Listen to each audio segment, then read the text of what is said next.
Lindo capítulo hoy, ¿eh? Perfecto, perfecto. Bueno, comienzo, ¿sí?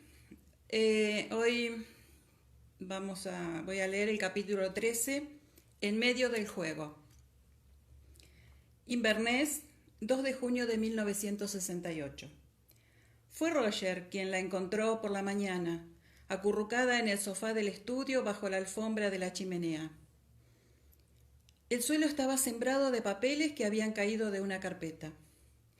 La luz que se colaba por los ventanales inundaba el estudio. Pero el alto respaldo del sofá proyectaba una sombra en el rostro de Claire, evitando así que el alba la despertara.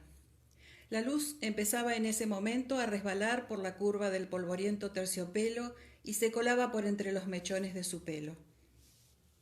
Roger la miró y pensó que tenía un rostro vítreo en más de un sentido.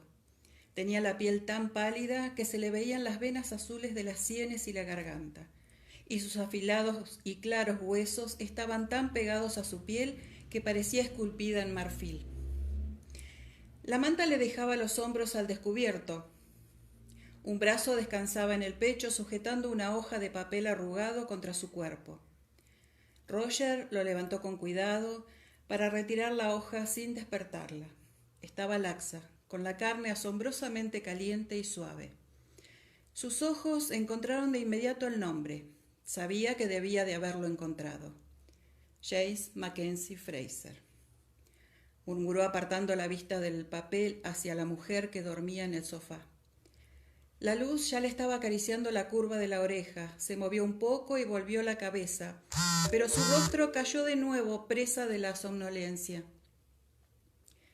No sé quién fuiste, amigo, le susurró al ausente escocés, pero debiste de ser alguien muy especial para merecerla.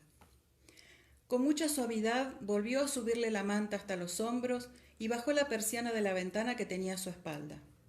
Luego se puso en cuclillas para recoger los papeles dispersos de Ardsmuir.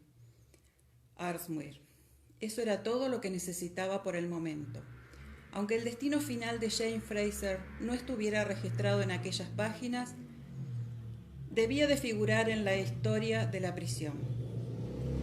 Tal vez hiciera falta otra incursión en los archivos de las Highlands y hasta un viaje a Londres, pero el próximo eslabón de la cadena estaba forjado. El sendero se veía con claridad. Cuando cerró la puerta del estudio, moviéndose con exagerada cautela, Brianna bajaba la escalera. Lo miró enarcando una ceja a manera de pregunta, y él mostró la carpeta con una sonrisa.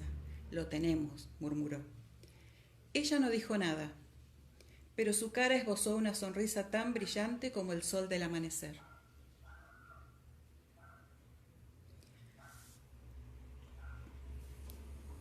Ahora empezamos la cuarta parte del libro, el distrito de los lagos.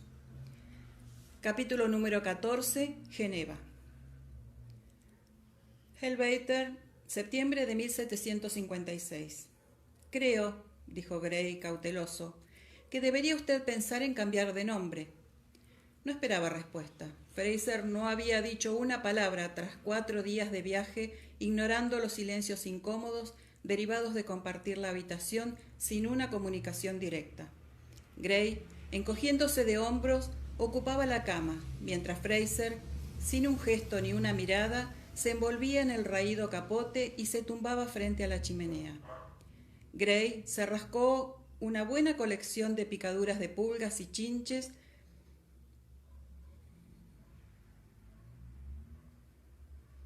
y pensó que era posible que Fraser hubiera salido ganando con la elección de cama. Su nuevo anfitrión no siente mucha simpatía por Carlos Estuardo y sus partidarios, puesto que en Preston Pan perdió a su único hijo varón, continuó Gray, dirigiéndose al perfil de hierro que lo acompañaba. Al morir Gordon Dunsany era un joven capitán del regimiento de Bolton. Solo tenía unos años más que él. Podrían haber muerto juntos en el campo. De no haber sido por ese encuentro en los bosques cerca de Carrickratchis, no tiene usted muchas esperanzas de disimular el hecho de ser escocés, y por añadidura de las Highlands. Si quiere hacer caso de un consejo bien intencionado, sería juicioso no utilizar su apellido tan fácilmente reconocible como el suyo. La pétrea expresión de Fraser no se alteró en absoluto. Arreó su caballo con el talón y lo guió hasta superar el vallo de Grey, mientras buscaba el rastro del camino que había borrado una inundación reciente. Perdón, me olvidé cerrar la puerta y los peluditos no nos van a dejar.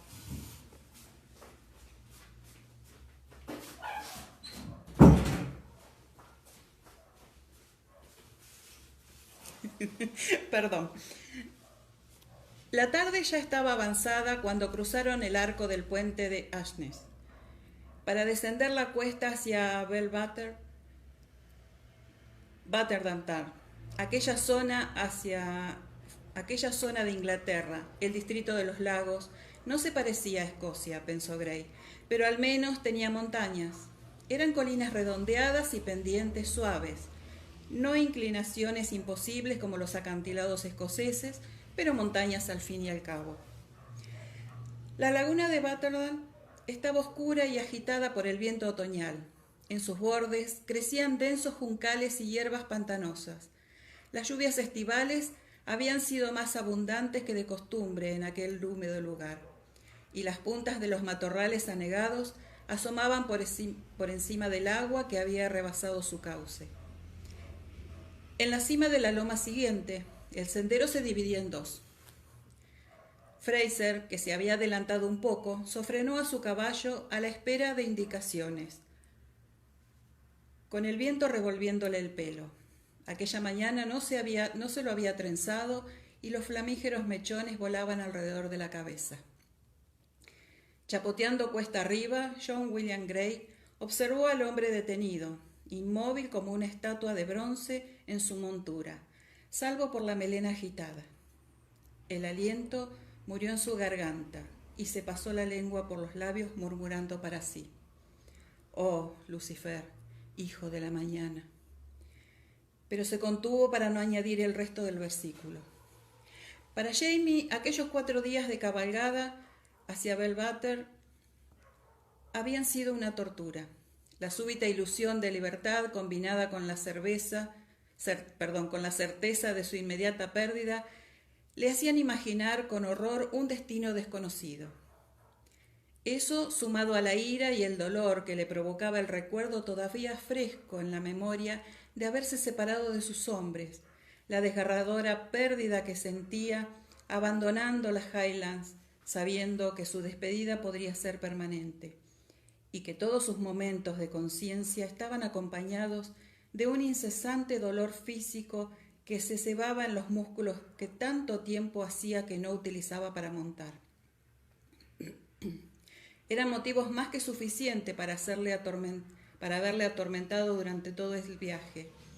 Lo único que le impedía tirar al comandante John William Grey de su caballo y estrangularlo en alguno de esos apacibles caminos era que ese hombre había sido el responsable de su libertad condicional.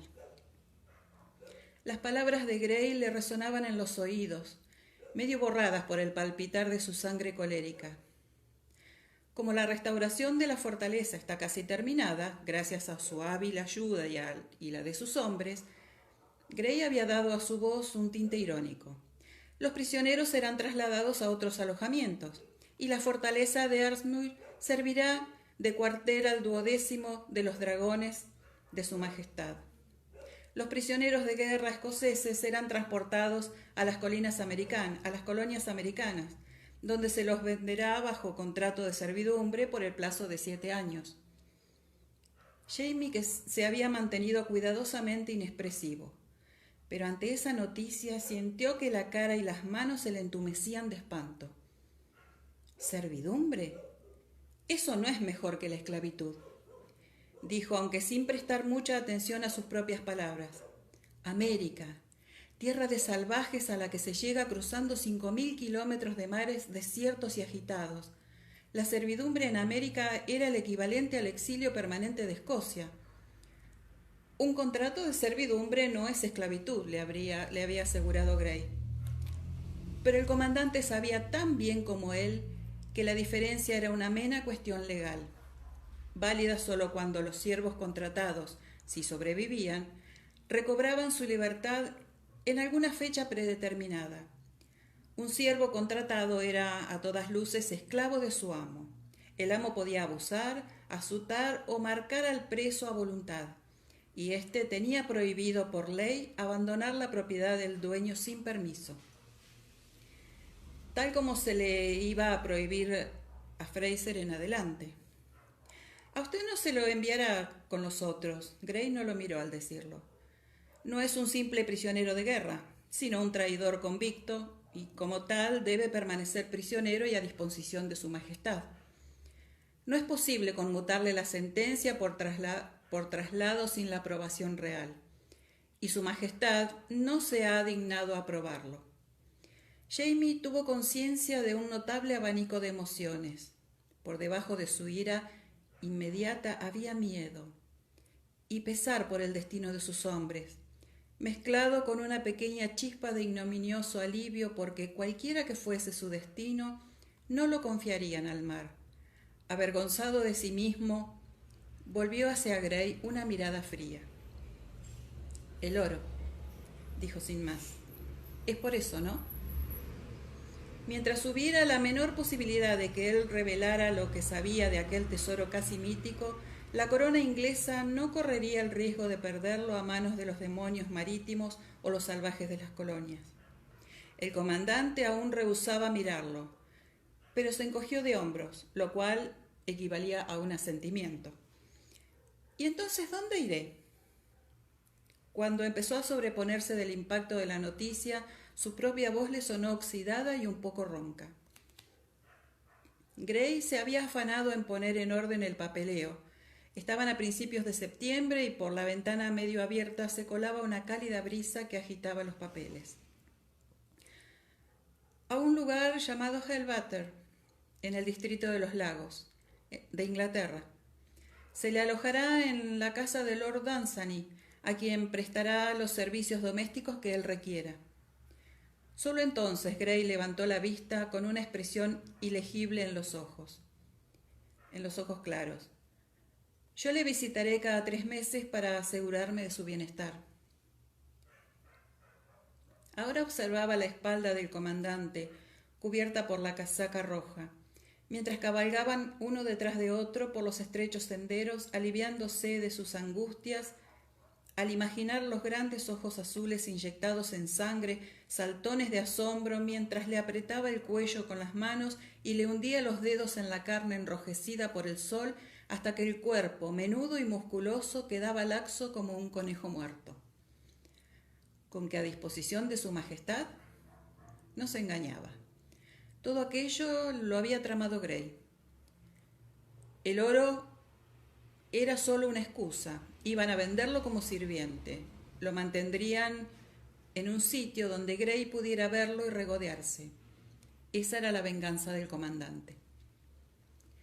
Había yacido delante de la chimenea de la pensión cada noche.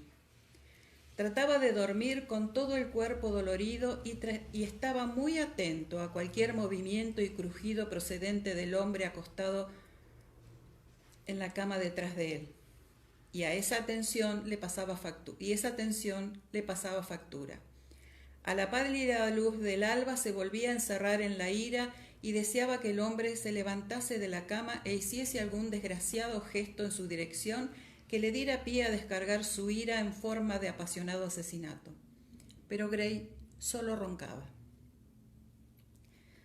Llegaron al puente de Helvellyn y pasaron junto a otro inusual lago rodeado de pasto.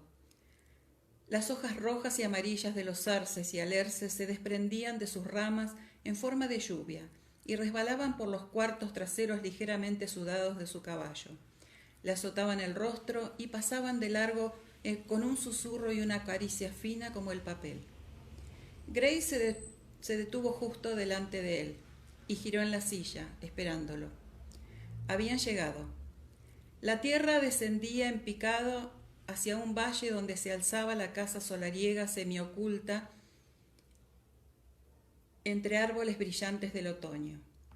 Ante él se extendía Hellbatter, y con él la perspectiva de pasar su existencia en vergonzosa servidumbre. Irguiendo la espalda, azuzó a su caballo con más dureza de la que habría querido.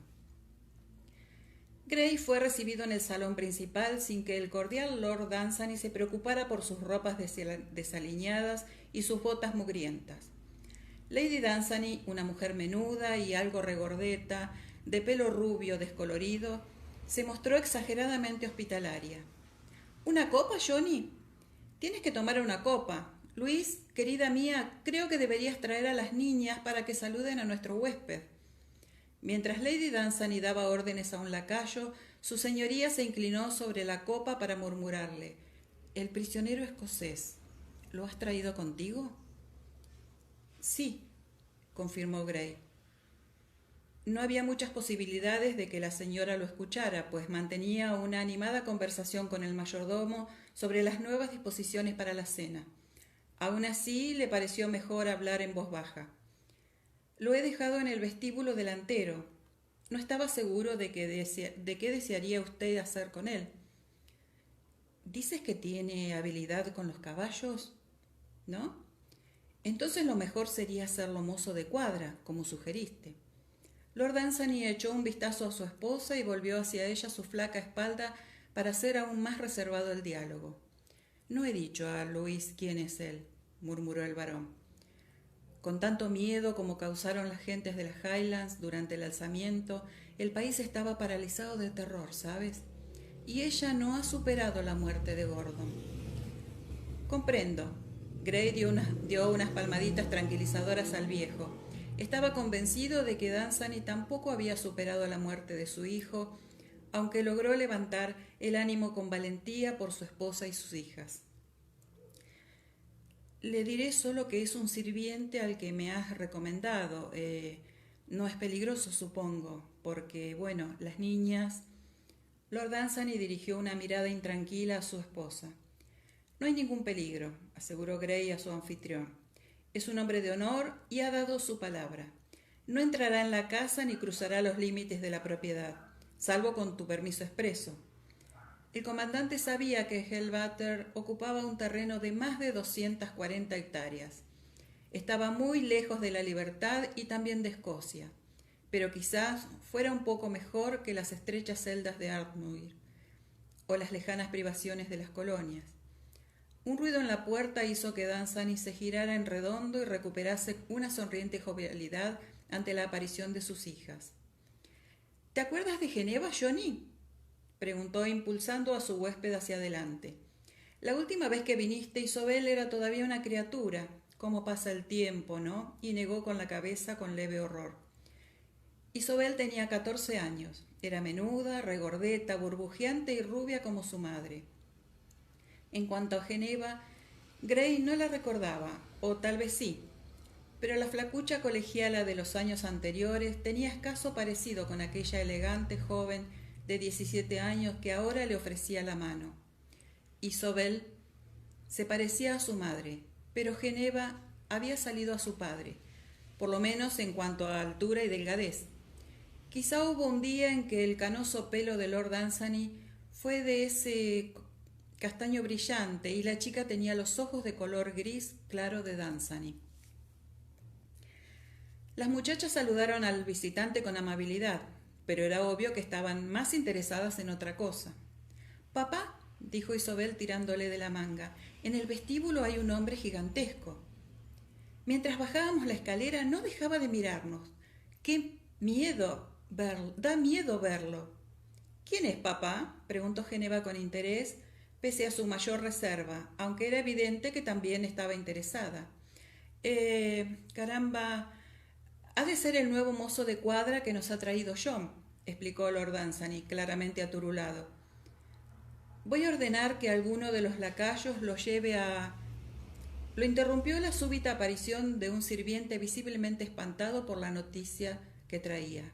«Señor», dijo, como sorprendido de lo que iba a comentar, «en el vestíbulo hay un escocés».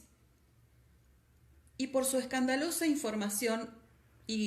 su escandalosa información no fuera creída, giró para señalar con un gesto amplio la silueta alta y silenciosa envuelta en su manto. Como ante una señal, el desconocido dio un paso adelante e inclinó con educación la cabeza hacia Lord Dunsany. «Me llamo Alex Mackenzie», dijo con suave acento montañés. En su reverencia no había insinuación alguna de burla. «Para servirle, milord». Para alguien acostumbrado a la agotadora vida del agricultor de las Highlands o de los trabajos forzados de una prisión, no suponía un gran esfuerzo ser el mozo de cuadra de una yeguada inglesa, pero resultó un infierno para James Fraser, que había pasado los 2 últimos meses encerrado en una celda.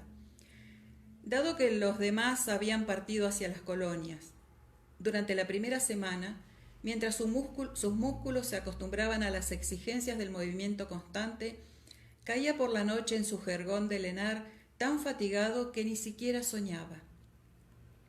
Había llegado a Hellwater en tal estado de agotamiento y confusión mental que en un principio aquello le pareció una prisión más, y una prisión en el extranjero, lejos de las montañas escocesas. Una vez afincado allí, tan preso de su palabra como si estuviera tras las rejas, se dio cuenta de que empezaba a relajar cuerpo y mente a medida que pasaban los días. Su cuerpo se fue endureciendo y sus emociones se relajaron, gracias a la tranquila compañía de los caballos, hasta que le resultó posible volver a pensar con racionalidad. No era libre, pero al menos tenía aire, luz y espacio para estirar los miembros, un paisaje montañoso y los hermosos caballos que criaba Dunsany. Los otros criados lo miraban con suspicacia, aunque lo dejaban en paz por respeto a su corpulencia y a su adusto semblante. Era una vida solitaria, pero ya estaba resignado a que para él siempre sería así. A Hellwater llegaron las suaves nevadas e incluso la visita oficial del comandante Grey por Navidades, una ocasión tensa e incómoda. Pasó sin turbar su creciente sensación de alegría. Muy discretamente se las arregló para comunicarse con Jenny e Ian, que seguían en las Highlands, aparte de las raras cartas que le llegaban por medios indirectos y que él destruía después de leer en aras de la seguridad. Su único recuerdo del hogar era el rosario de haya que pendía de su cuello disimulado bajo la camisa. Tocaba la pequeña cruz que pendía bajo su camisa 12 veces al día. Y cada vez que lo hacía, evocaba el rostro de un ser querido al tiempo que recitaba una breve plegaria. Por su hermana Jenny, por Ian y los niños, su tocayo, el joven Jamie, Maggie y Catherine Mary, los gemelos Michael y Janet, y por el bebé Ian, por los arrendatarios de Lallybroch, por los hombres de Adsmoor, y como siempre, la primera plegaria de la mañana y la última de la noche, y varias entre medias, por Claire. Señor, que esté a salvo, ella y la criatura. Desapareció la nieve y el año se tornó luminoso con la primavera. En el correr de su existencia diaria, solo había una mosca: la presencia de Lady Geneva Dunsany.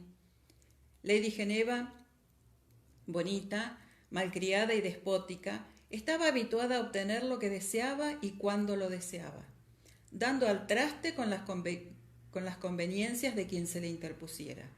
Montaba bien, eso estaba dispuesto a concedérselo, pero era tan caprichosa que los mozos de cuadra solían echar a suerte quien tenía la desgracia de acompañarla en su paseo diario.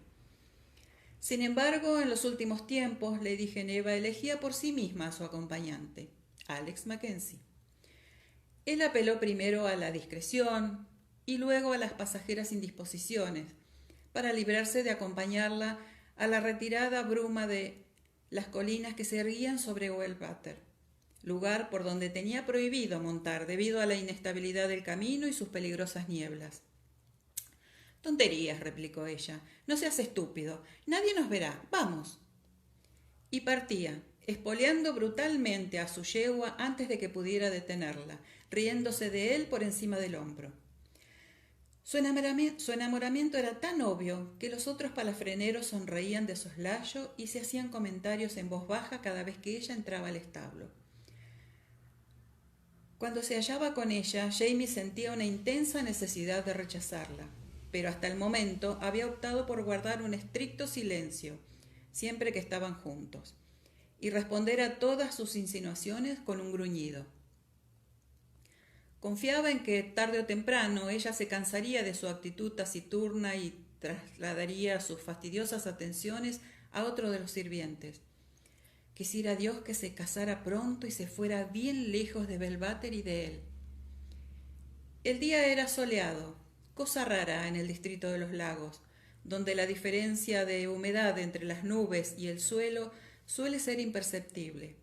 La tarde de mayo era tan tibia que Jamie no vio inconveniente en quitarse la camisa.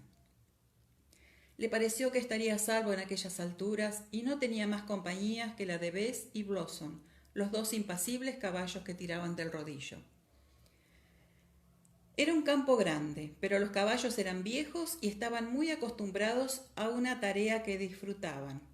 Lo único que tenía que hacer él era tirar de las riendas de vez en cuando para que no dejaran de apuntar hacia adelante con el hocico. El rodillo estaba hecho de madera y no de piedra o metal como los más antiguos, y tenía una estrecha hendidura entre los tablones para llenarlo del estiércol que iba saliendo con constancia cuando el rodillo giraba, cosa que hacía que el enorme artilugio pesara menos tras cada vuelta que daba. A Jamie le gustaba mucho aquella innovación. Tenía que explicárselo a Ian, dibujarle un diagrama. Pronto vendrían los gitanos. En las cocinas y en las cuadras no se hablaba de otra cosa. Tal vez hubiera tiempo para añadir más páginas a la carta que estaba escribiendo y que enviaba cada vez que un grupo de cíngaros o ojalateros llegaba a la granja. La entrega podía tardar un mes, 3 o 6, pero tarde o temprano el paquete arribaba a las Highlands, pasando de mano en mano hasta Lallybrook, donde su hermana pagaría una generosa suma por su recepción. Las respuestas de la familia llegaban por la misma ruta anónima, pues Jamie era prisionero de la colonia, por ende, cuanto enviara o recibiera por correo debía ser inspeccionado por Lord Dunsany. Sintió una momentánea excitación al pensar que podría recibir una carta, pero intentó controlarse. Quizá no trajeran nada para él.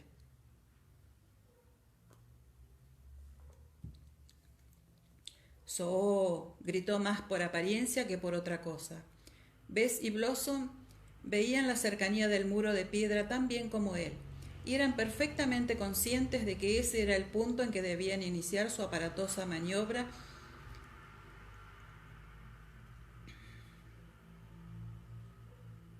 Perdón.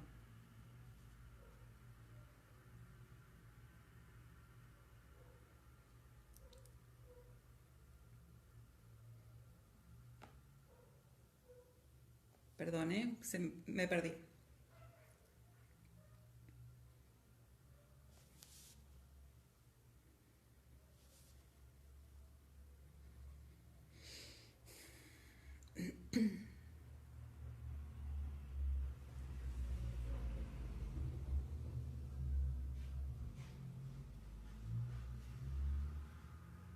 La aparatosa maniobra de giro.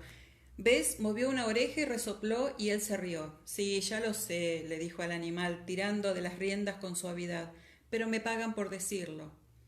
El rodillo inició un surco nuevo y Jamie no tuvo nada más que hacer hasta que llegaron al carro que aguardaba al final del campo lleno de estiércol para rellenar el rodillo.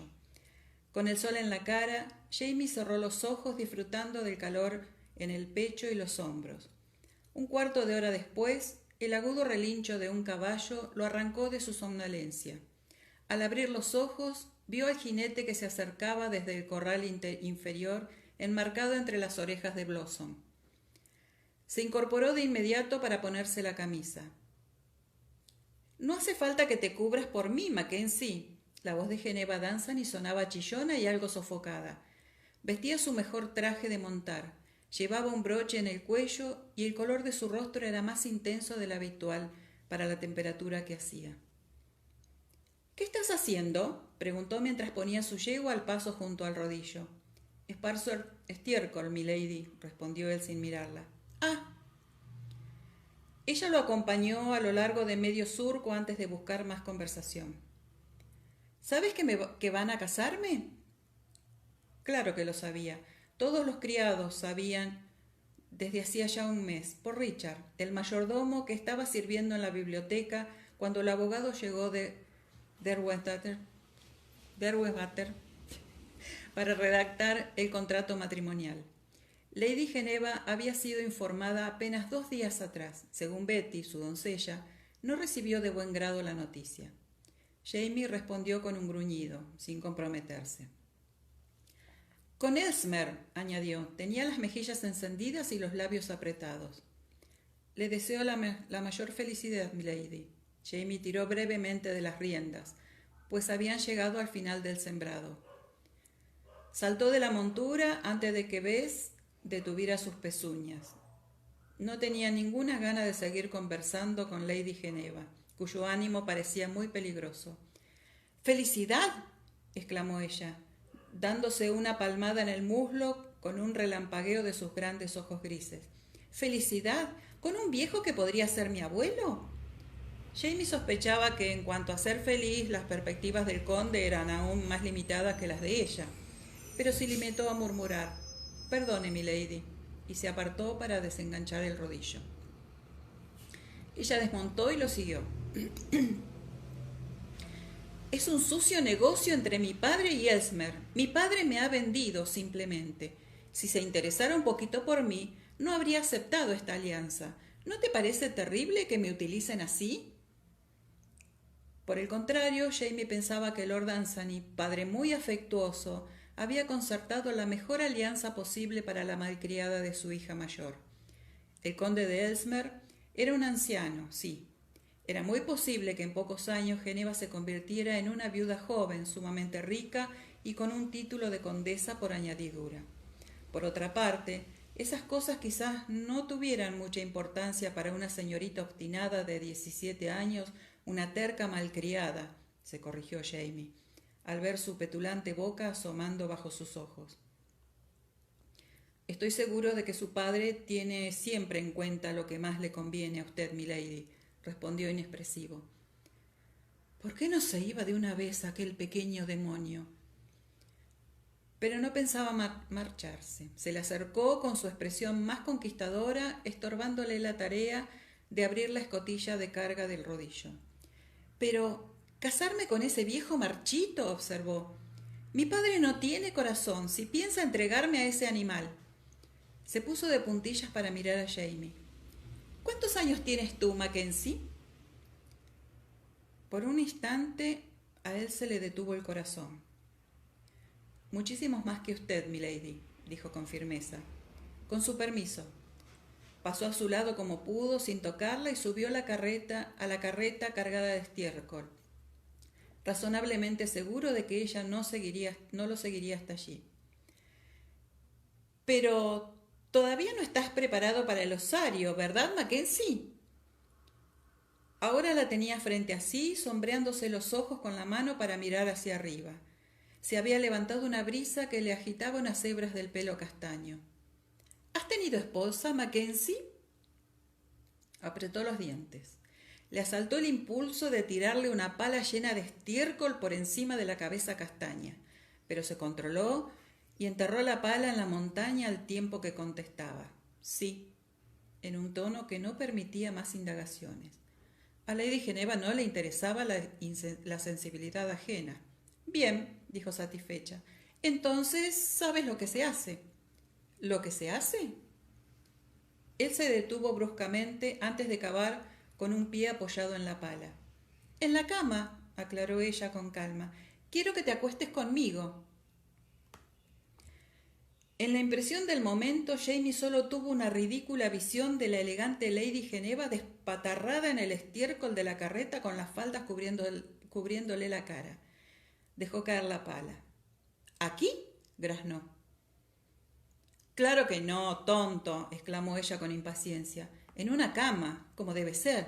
En mi dormitorio. Ha perdido la cabeza, replicó Jamie fríamente, algo recuperado del golpe. Si es que alguna vez tuvo una cabeza que perder. Ella entornó los ojos, le ardían las mejillas. ¿Cómo te atreves a hablarme de ese modo? ¿Cómo se atreve usted a hablarme así? Inquirió Jamie acalorado.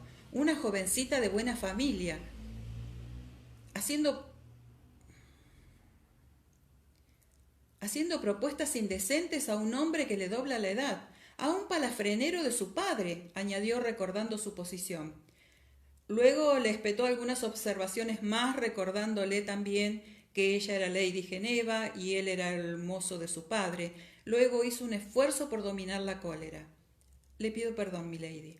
El sol está muy fuerte y creo que le ha afectado el cerebro. Debería usted volver ahora mismo a casa y pedir a su doncella que le ponga paños fríos en la cabeza. Lady Geneva golpeó el suelo con un pie bien calzado. Mi cerebro funciona perfectamente, lo fulminó con la mirada al tiempo que alzaba la barbilla. La tenía pequeña y ahusada, igual que los dientes. Aquella expresión decidida le daba un aspecto de zorra sanguinaria. Escúchame, no puedo impedir esta horrible boda, pero estoy... Después de una breve vacilación, continuó con firmeza. Que me lleve el demonio si entrego mi virginidad a un viejo monstruo depravado como Elsmer.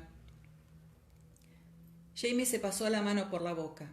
Contra su voluntad sentía compasión por la muchacha, pero no pensaba dejar que aquella maníaca con faldas lo metiera en sus problemas.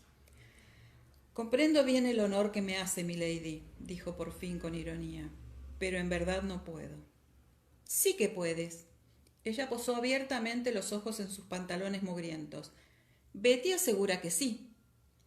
Él se esforzó por encontrar las palabras que al principio solo salieron en forma de incoherentes balbuceos. Por fin consiguió inspirar hondo y con toda la firmeza que fue capaz de reunir le dijo: Betty no tiene ninguna base para sacar ese tipo de conclusiones. Nunca la he tocado. Geneva rió encantada. ¿Así que no la llevaste a tu cama? Ella dijo que no quisiste, pero supuse que lo negaba solo por evitar una paliza. Me alegro.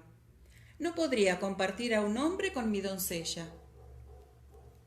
Jamie respiraba con fuerza. Por desgracia no podía estrangularla ni estrellarle la pala en la cabeza. Se le fue pasando el enfado. Por indignante que fuera, la muchacha no podía hacer nada.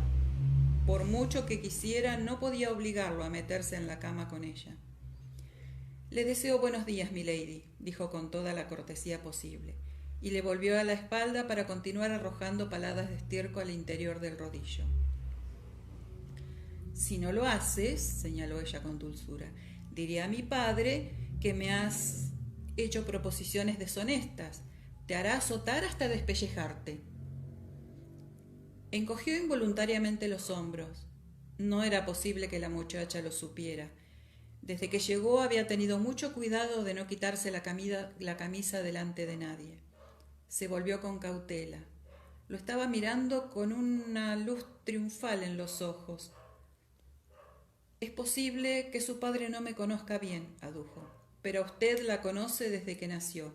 Dígaselo y que el diablo la lleve. La joven se irguió como un gallo de pelea roja de cólera. ¿Eso piensas?, exclamó. Pues bien, mira esto y que el diablo te lleve a ti. De la pechera de su traje sacó una gruesa carta que agitó bajo la nariz de Jamie. Al momento reconoció la letra firme y negra de su hermana. «¡Deme eso!». Saltó del carro en un abrir y cerrar de ojos y corrió tras ella, pero la muchacha era demasiado veloz. Montó antes de que él pudiera alcanzarla y retrocedió con las riendas en una mano y la carta en la otra. «¿La quieres?», la agitaba burlonamente. «La quiero, sí, démela». Estaba tan furioso que habría podido actuar con violencia.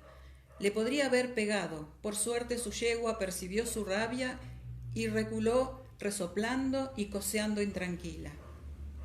«No, no lo creo». Lo miraba con coquetería mientras la cólera desaparecía de su expresión. Después de todo, mi obligación es entregar esto a mi padre, ¿verdad? Él debería enterarse de que sus criados mantienen una correspondencia clandestina. ¿Esa Jenny es tu querida? ¿Has leído mi carta, perra? Vaya lenguaje, exclamó ella, agitando la carta con aire de reproche. Mi obligación es ayudar a mis padres haciéndoles saber las cosas tan horribles que hacen sus sirvientes. ¿No crees? Y al aceptar este matrimonio sin rechistar estaré demostrando que soy una hija obediente, ¿no? Se inclinó sobre el pomo de su montura sonriendo con sorna. A Jamie le saltó una nueva oleada de rabia al darse cuenta de que ella estaba disfrutando mucho de aquello. Creo que a papá le interesará mucho leer esto, sobre todo lo del oro que es preciso enviar a Lochier, a Francia. ¿No se considera traición brindar consuelo a los enemigos del rey? ¡Cuánta perversidad! Y chasqueó la lengua con aire pícaro. Jamie temió descomponerse de terror allí mismo. ¿Sabía aquella muchacha cuántas vidas pendían de su blanca y pulcra mano? Su hermana, Ian, sus 6 hijos, todos los arrendatarios y las familias de Lallybroch, quizás incluso las vidas de los agentes que llevaban mensajes y dinero entre Escocia y Francia, conservando la precaria existencia de los jacobitas exiliados a ese país. Tragó saliva 1, 2 veces antes de poder hablar. Está bien, dijo. La cara de la chica se iluminó con una sonrisa más natural, dejando ver lo joven que era. Claro que la mordedura de las víboras jóvenes eran tan venenosas como la de las viejas. Nadie lo sabrá, le aseguró ella con gravedad. Después te entregaré la carta y jamás diré lo que contenía, te lo prometo. Gracias. Jamie trató de ordenar sus pensamientos para trazar un plan sensato. ¿Sensato? ¿Entrar en la casa de su amo para desvirgar a su hija a petición suya? Nunca había sabido de una perspectiva menos sensata. Está bien, repitió. Debemos ser cuidadosos. Con una sorda sensación de horror se descubrió arrastrado al papel de conspirador. Sí, no te preocupes. Puedo hacer que mi criada se ausente y el lacayo bebe, se duerme siempre antes de las 10. Bien, dispóngalo todo, dijo él con un nudo en el estómago. Pero cuide de escoger un día seguro. ¿Un día seguro? La muchacha lo miró sin comprender. Durante la semana siguiente a su período, aclaró él sin rodeos. Entonces será menos probable que quede embarazada.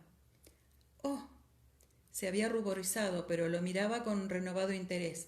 Se miraron en silencio durante un buen rato, repentinamente unidos por el futuro inmediato. Te haré llegar un mensaje, dijo por fin. Volvió grupas y partió al galope a través del sembrado. Los cascos de su yegua iban levantando terrones de estiércol recién esparcido.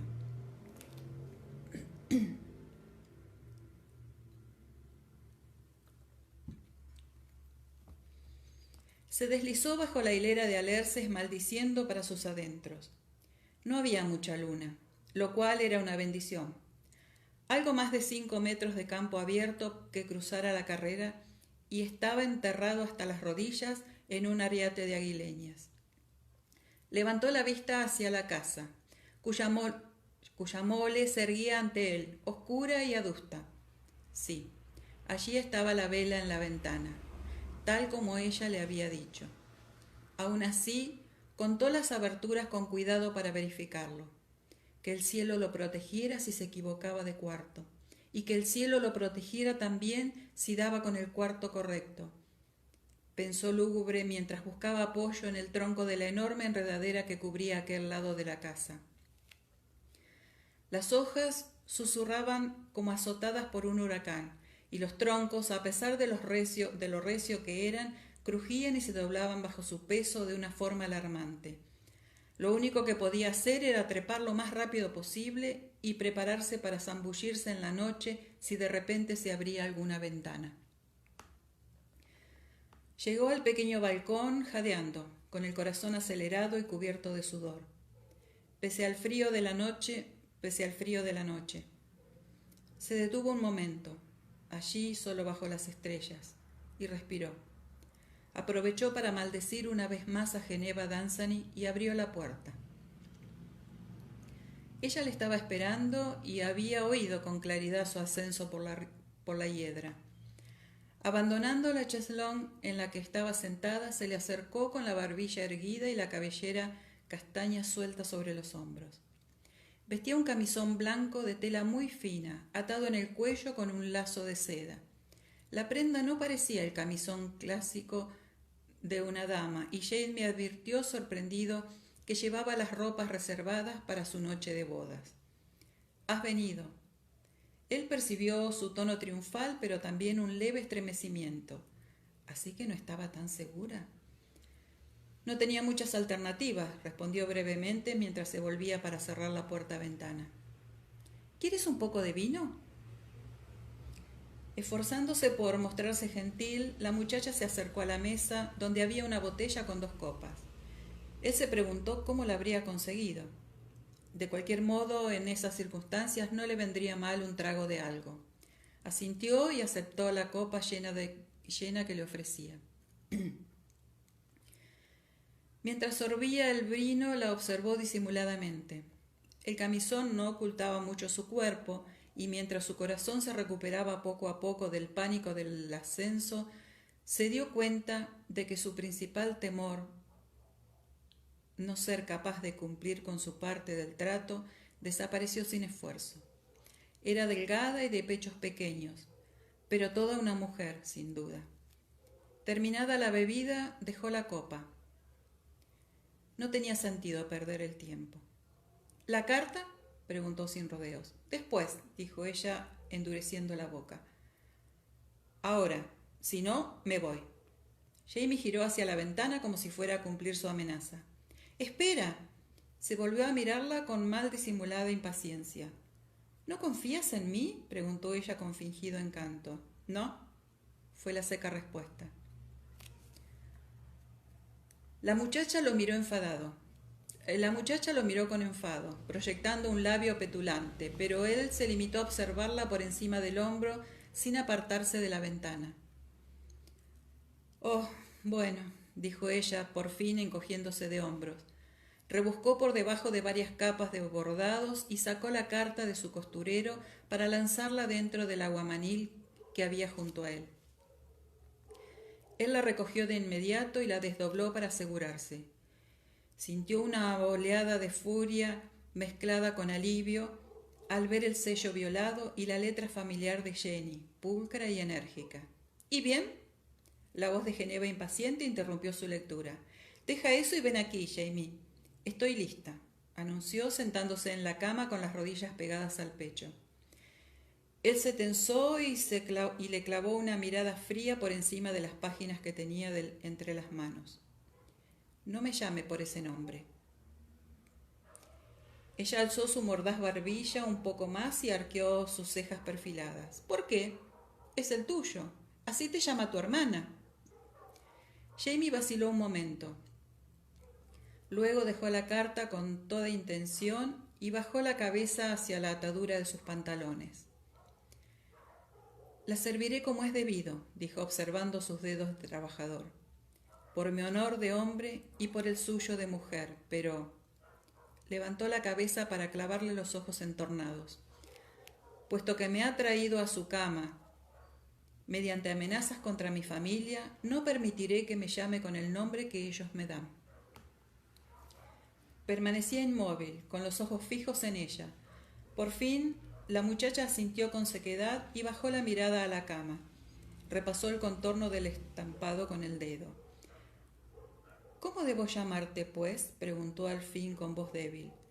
«No puedo llamarte Mackenzie». Las comisuras de los labios de Jamie se curvaron un poco. Parecía menuda allí acurrucada, rodeándose las rodillas con los brazos y la cabeza agachada. Suspiró. «Llámeme Alex, es mi segundo nombre». Ella asintió con la cabeza sin decir una sola palabra. El cabello le cayó hacia adelante, cubriéndole la cara, pero Jamie detectó el breve fulgor de sus ojos espiando por detrás del pelo.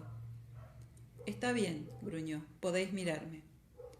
Se bajó los pantalones enrollando al mismo tiempo los calcetines y los dejó doblados sobre una silla antes de empezar a desabotonarse la camisa. Consciente de que la chica lo miraba con cierta timidez, pero sin embozo. Por pura consideración se volvió hacia ella antes de quitarse la camisa, a fin de ahorrarle el espectáculo de su espalda. «Oh». La exclamación fue suave, pero bastó para detenerlo. «¿Sucede algo malo?»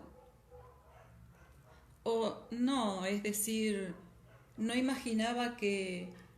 Su melena volvió a descolgarse por delante de su rostro, pero no antes de que Jamie pudiera ver el rubor que le sonrojaba las mejillas. «¿Nunca ha visto a un hombre desnudo?», adivinó él. La cabellera lustrosa se agitó afirmativamente. «Sí», musitó Geneva insegura, «solo que no era...». «Bueno, por lo general no está así», explicó él tranquilamente sentándose en la cama, «pero para hacer el amor tiene que estarlo, ¿comprende?». «Comprendo». Sin embargo, aún parecía dudar. Él trató de sonreír para calmarla. «No se preocupe. No crecerá más y tampoco hará nada extraño si desea tocarlo». Al menos eso esperaba él. El hecho de estar desnudo y tan cerca de una muchacha a medio vestir estaba acabando con su autocontrol. A su traidora anatomía hambrienta le importaba un rábano que ella fuera una zorra egoísta y extorsionadora. Por suerte, quizá ella rechazó el ofrecimiento y se retiró un poco hacia la pared, aunque sin dejar de observarlo. Jamie se frotó la barbilla con aire vacilante. «¿Cuánto? Es decir, ¿tiene alguna idea de lo que se hace?».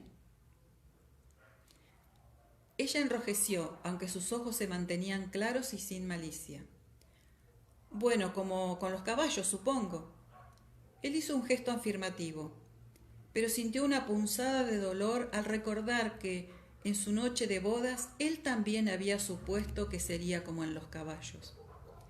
«Algo así», confirmó carraspeando, «pero más lento y más suave», añadió al ver su gesto aprensivo. «Ah, me alegro. La niñera y las criadas solían contar cosas de los hombres, casarse y todo eso, daba un poco de miedo». Tragó saliva con dificultad. ¿Duele mucho?». La muchacha alzó la cabeza de repente y lo miró a los ojos. «No me importa que duela», dijo con valor. «Es solo que quiero saber a qué atenerme».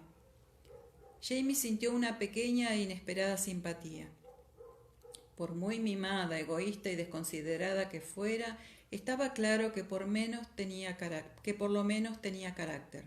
El valor, para él, no era una virtud cualquiera. «Creo que no», dijo, «si me tomo el tiempo necesario para prepararla». Si es que podía tomarse ese tiempo, pensó. «Así no será mucho peor que un pellizco». Apresó entre los dedos un pliegue del brazo. Ella dio un respingo y se frotó el lugar, pero sonreía. «Eso puedo soportarlo». «Solo duele la primera vez», le aseguró él. «La próxima será mejor». Ella asintió. Tras una momentánea vacilación, se le acercó alargando un dedo. «¿Puedo tocarte?».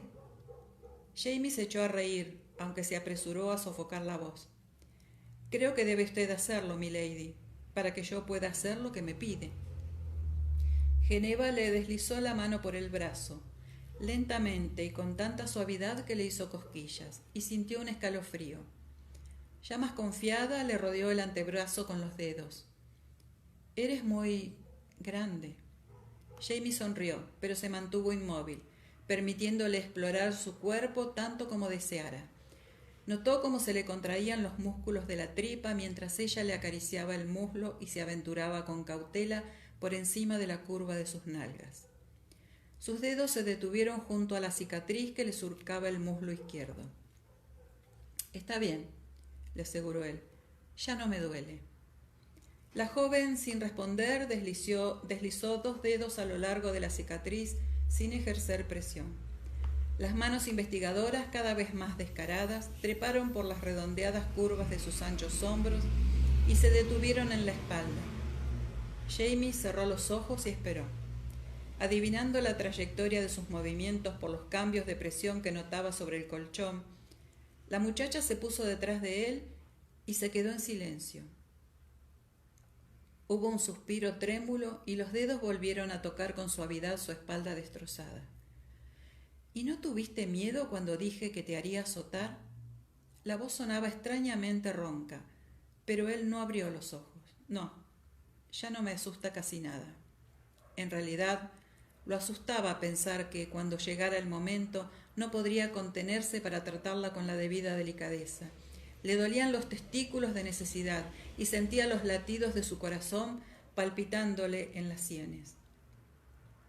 Ella abandonó la cama y se quedó a un lado. Jamie se incorporó, sobresaltándola hasta tal punto que retrocedió un paso. Pero él alargó los brazos y le puso las manos sobre los hombros.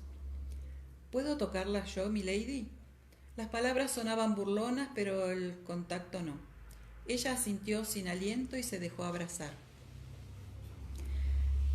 La abrazó contra su pecho y no se movió hasta que se le normalizó la respiración. Jamie sentía una extraordinaria mezcla de emociones. Jamás en su vida había abrazado a una mujer sin sentir amor de alguna clase, pero ese encuentro no tenía nada que ver con el amor, y por su bien era mejor que no existiera ese sentimiento. Sentía cierta ternura por la juventud de la chica y lástima por su situación, rabia por cómo lo había manipulado y miedo ante la magnitud del crimen que iba a cometer. Pero por encima de todo, sentía una lujuria extraordinaria, una necesidad que se aferraba a sus órganos vitales y le hacía avergonzarse de su propia virilidad, incluso a pesar de comprender su poder. Agachó la cabeza odiándose a sí mismo y tomó el rostro de la muchacha entre sus manos. La besó suave, brevemente, luego durante más tiempo. La sintió temblar contra su cuerpo mientras le desataba el lazo del camisón para deslizarlo desde los hombros.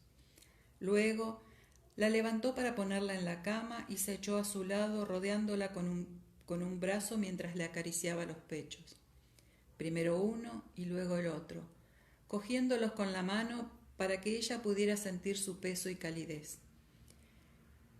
El hombre debería pagar tributo a su cuerpo, dijo en voz baja, excitando los pezones con pequeños movimientos circulares, porque es usted bella y ese es su derecho. Geneva dejó escapar el aliento en un pequeño jadeo y se relajó bajo sus manos.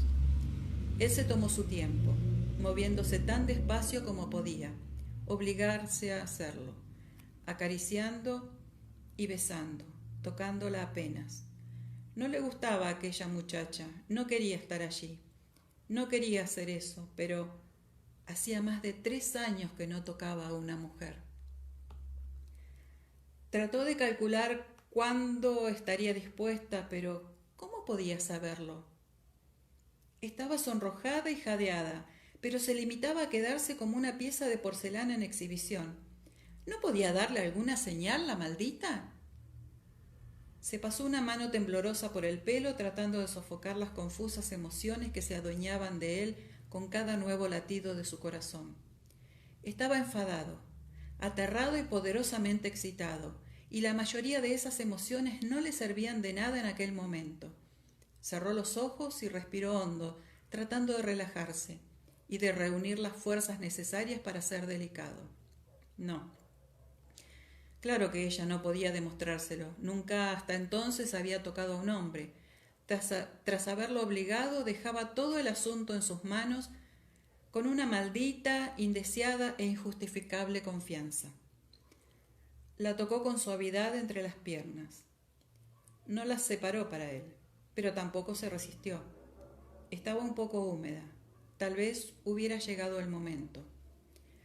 Bueno, le murmuró, estése quieta, mon chéri. Entre susurros que pudieran sonarle reconfortantes, la cubrió con su cuerpo y usó la rodilla para abrirle las piernas. Sintió un leve sobresalto al sentir el calor de su cuerpo sobre el de ella y el contacto del pene. Para serenarla, envolvió las manos en su cabellera, siempre murmurando en voz baja en gaélico. Jamie pensó vagamente que era una suerte que estuviera hablando en gaélico, porque ya no prestaba ninguna atención a lo que decía. Los pechos pequeños y duros se le clavaron en el torso. Morgier susurró. Espera, dijo Geneva. Creo que... El esfuerzo por dominarse lo mareaba, pero se movió con lentitud, penetrándola un poquito. «Oh», exclamó ella abriendo mucho los ojos. «Uf», Jamie presionó un poco más. «¡Basta! ¡Es demasiado grande! ¡Sácalo!». Despavorida, Geneva se debatió bajo él. Al estar atrapada bajo su torso, sus pechos se mecían y frotaban contra él, cosa que endureció los pezones del escocés. Sus forcejeos estaban logrando por la fuerza lo que él había tratado de hacer con suavidad. Medio aturdido, hizo lo posible para mantenerla quieta mientras buscaba a ciegas una manera de calmarla. Pero... «¡Basta!». «¡Sácalo!», gritó ella. Le plantó una mano en la boca y dijo lo único coherente que se le ocurrió. «No», y empujó.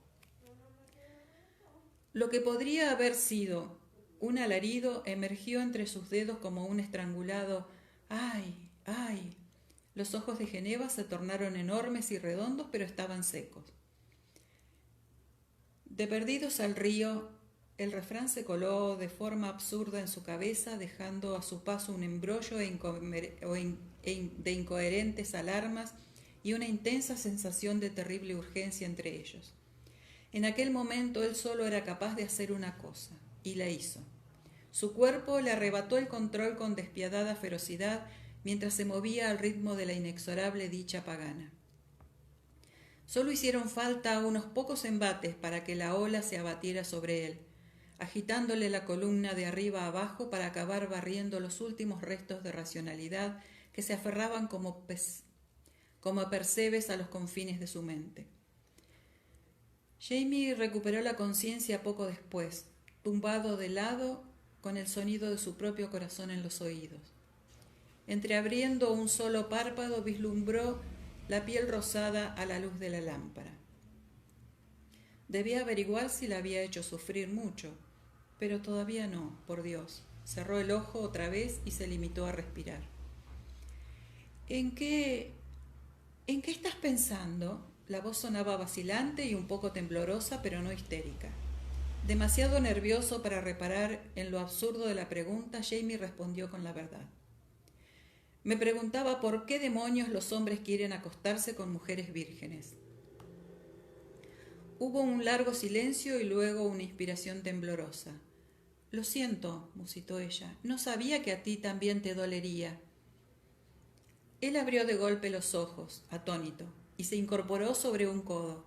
Geneva lo estaba mirando como una gacela asustada. Estaba pálida y se humedecía los labios secos. ¿A mí?, repitió estupefacto. «A mí no me ha dolido». Pero, con el ceño fruncido, ella le recorrió el cuerpo con la mirada. «Me ha parecido que sí. Has puesto una cara horrible, como si sufrieras muchísimo, y has gemido como un... Bueno, sí», le interrumpió a toda prisa para no escuchar más observaciones poco halagüeñas sobre su conducta. «Pero eso no significa, es decir, así actuamos los hombres cuando hacemos eso», concluyó sin mucha convicción. El espanto de la muchacha se estaba disolviendo en curiosidad. ¿Todos los hombres actúan así cuando hacen eso? ¿Cómo puedo saber si...? Empezó él irritado, pero se interrumpió al comprender que en realidad conocía la respuesta. «Sí, así es», dijo sin más. Se sentó en la cama y se apartó el pelo de la frente. «Los hombres somos bestias horribles y asquerosas, tal como le decía su niñera. ¿La he lastimado mucho?» «No creo», dudó ella moviendo las piernas para asegurarse. «Ha dolido un momento, tal como tú habías dicho, pero ya ha pasado». Él lanzó un suspiro de alivio al ver que, si bien la muchacha había sangrado, la mancha era pequeña y no parecía dolorida. Ella se tocó entre los muslos e hizo una mueca de asco. «Oh», protestó, «esto es desagradable y pegajoso». A Jamie se le subió la sangre a la cara, en una mezcla de indignación y bochorno. «Tome», murmuró cogiendo un paño del lavamanos. La chica, en vez de cogerlo, abrió las piernas, arqueando un poco la espalda. Obviamente esperaba que él se ocupara de limpiarla. El escocés sintió el fuerte impulso de hacérselo tragar. pero se contuvo al echar un vistazo a la carta. Tenían un acuerdo, después de todo, y ella había cumplido su parte. Humedeció el paño con seriedad y empezó a lavarla, pero la confianza con que ella se le ofrecía le resultó extrañamente conmovedora. Llevó a cabo el servicio con bastante suavidad y al terminar se descubrió plantándole un beso en la leve curva del vientre. «Listo». «Gracias». La muchacha movió las caderas a manera de prueba y alargó una mano para tocarlo. Él, sin moverse, la dejó jugar con su ombligo. El leve toque descendió vacilante. «¿Has dicho que la próxima vez será mejor?» Jamie cerró los ojos e inspiró hondo. Faltaba mucho para el amanecer. «Confío en que sí», dijo, y una vez más se estiró a su lado. «Alex». Se sentía como si lo hubieran drogado. Responder fue un esfuerzo. «¿Milady?» Ella le rodeó el cuello con los brazos y refugió la cabeza en la curva de su hombro, cálido el aliento contra su pecho. «Te quiero, Alex». Con cierta dificultad, Jamie se espabiló lo suficiente para apartarla, agarrándola de los hombros y mirando a sus ojos grises dulces como los de un corderito. «No», dijo meneando la cabeza con dulzura. «Esa es la tercera regla. No habrá más que esta sola noche. No puede llamarme por mi primer nombre y no puede usted amarme». Los ojos grises se humedecieron un poco. «¿Y si no puedo evitarlo?» «No es amor lo que siente». Ojalá estuviera en lo cierto, tanto por su propio bien como por el de ella. «Es solo la sensación que he despertado en su cuerpo. Es fuerte y grata, pero no es amor». «¿Cuál es la diferencia?»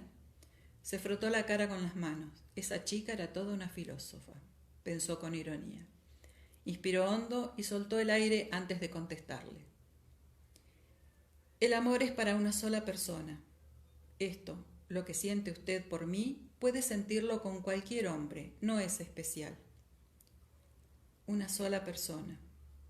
Apartando con firmeza el recuerdo de Claire, volvió cansadamente a su labor. Aterrizó a plomo en la tierra del cantero sin que le importara aplastar varias plantas tiernas y pequeñas. Se estremeció.